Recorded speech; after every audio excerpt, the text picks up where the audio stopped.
so the system can come in as the good guys and restore order and then basically never leave, and then start the political persecution. Well, you saw the collapse and the riots.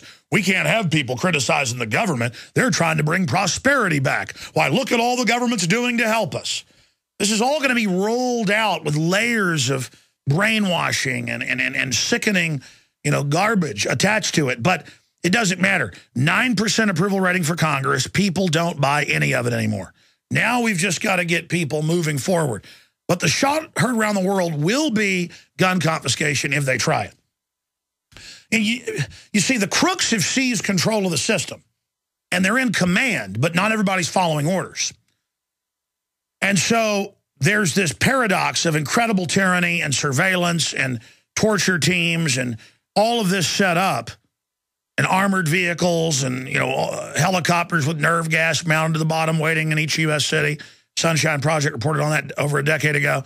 But separately, there's people waking up. There's gun owners. There's millions of guns being sold. I mean, you know what millions of riflemen can do? I don't care how much fancy stuff you've got.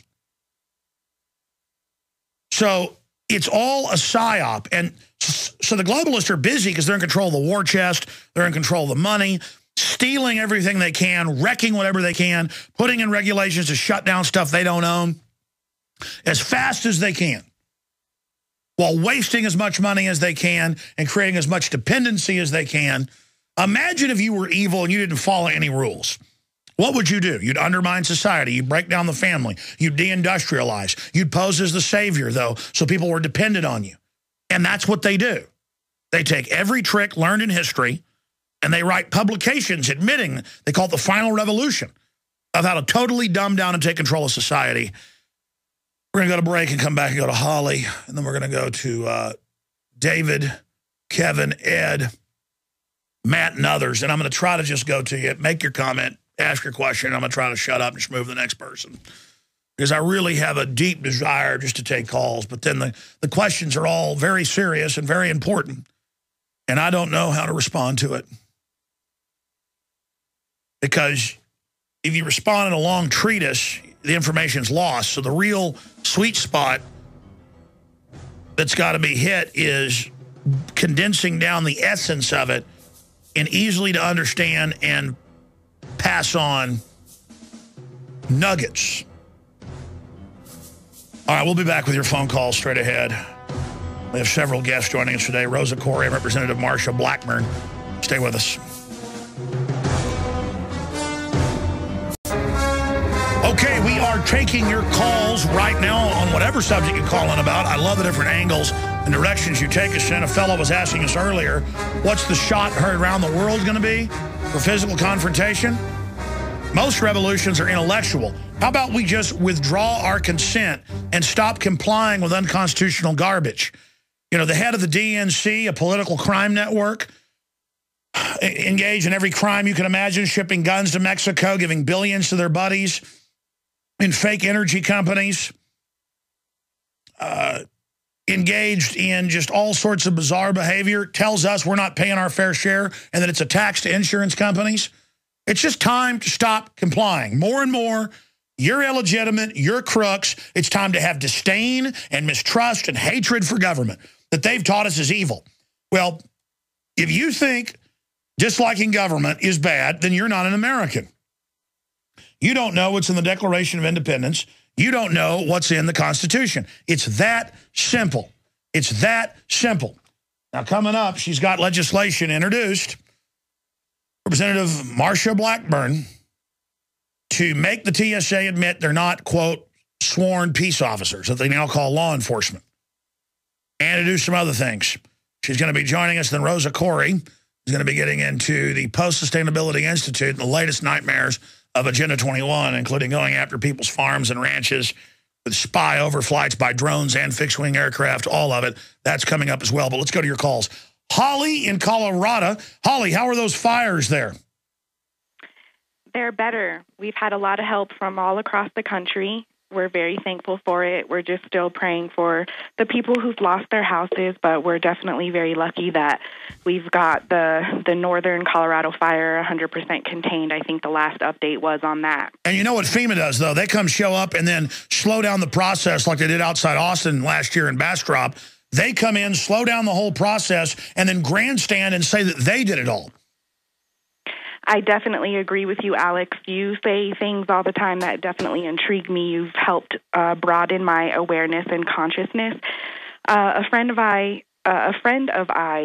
mine out here in Colorado, we're trying to get together a group. We've put together a Twitter page, Consciousness Colorado, or @Awaken5280, and we're just trying to basically spread the word. We're definitely, not the ones that are bringing all this information to the light. People like you and David Icke and many of these documentaries that we all watch and share, Ethos and the corporation, definitely are the sources of information that help us awaken, and we are out here trying to spread it in Colorado.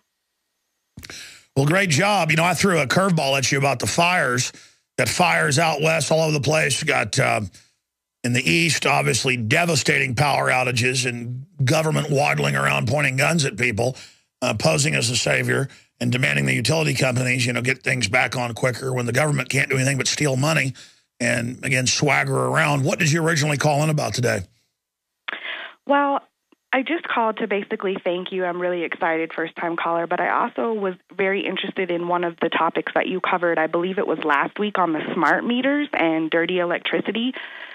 And I'm just hoping that maybe you retouch that topic in a future show, because there is a lot of people that don't really understand what these smart meters and the potential harm to us from the dirty electricity, I agree with you. It's a big deal, not to mention all the surveillance that the smart meters are engaged in illegally. Thank you so much, Holly. Be safe out there in Colorado. Let's go ahead and talk to Kevin in Canada. Kevin, you're on the air. Hello, Alex. Hey, buddy. Hey, it's Kevin in Banff, Alberta, Canada. How you doing, man? Good, man. Good. I just wanted to make a comment about the healthcare system up here and how flawed it can be. I have a bit of a knee problem. Did a lot of research online. Couldn't really get much info, so I went to go see the doc. Sat down, and he said to Google it. That was his diagnosis there. So, just an example of the. Oh yeah, I mean, listen. People don't understand. We're going to get the type of free health care they get in England, which stand in line for a couple years if you're lucky, or go in with strep throat and they give you a bottle of aspirin. I mean, people are really going to love the new thing. It's going to be wonderful. They're going to water it down, destroy our health care, and charge us more, and have the IRS administer it. It's going to be wonderful. Yeah, all the good doctors went down to the States because they can actually earn a living down there, and I guess that'll be changing now as the Obamacare has been pushed through. So, well, that's what the New World Order is about. They say people hate us. We wreck things, but they say it's finally going to be great when no one can run. Again, these are people that make you be under them. These are people that you'd never invite over to dinner, people you'd never want to be around, but they want to run your life. Now the Census Bureau goes out every year. The law says it's every 10 to ask how many people live here for apportionment of the legislature, to see how many House members you get. But no, it's what stocks and bonds do you have? What firearms do you have? And now it's going to be monthly censuses. And again, oh my gosh, a government person's at my door. I better grovel and answer all their questions. I tell them to go jump in the lake and slam the door in their face. I take their envelopes and throw them in the trash. I'm sorry, go ahead. Yeah, no, it's they were coming around like Gestapo. It was ridiculous. Both myself and my neighbor wanted to opt out of the census, and this guy came down probably, I would say, 25 times in a month. Like he would hang outside the house, watch for us when we were leaving, kind of see where we're coming out of, and you go talk to the guy eventually, and he's just completely ignorant on the whole issue. Like, yeah, well, you know what I say? I say, shut up, scum. And I've done it. Back when people could get to my house, you could walk up to the door. You can't now, because I live back in the woods. I go right up and say, what are you doing? The guy had zits all over his face and a plastic badge, and he said, you're not filling out the form. And I said, yeah, it's criminal. He goes, you'll be arrested. And I go get the cops then. And he started bowing up, and I said, listen, get off my porch right now, punk. Get out of here. I don't care if the criminals that run you told you that you can do this. This is back in 2000. I slammed the door in his face. I even shot video of it. I don't know where the video's at. I never used it. But the point is, my wife, she's my girlfriend at the time, she said it sounded so vicious. But probably shouldn't put it on air.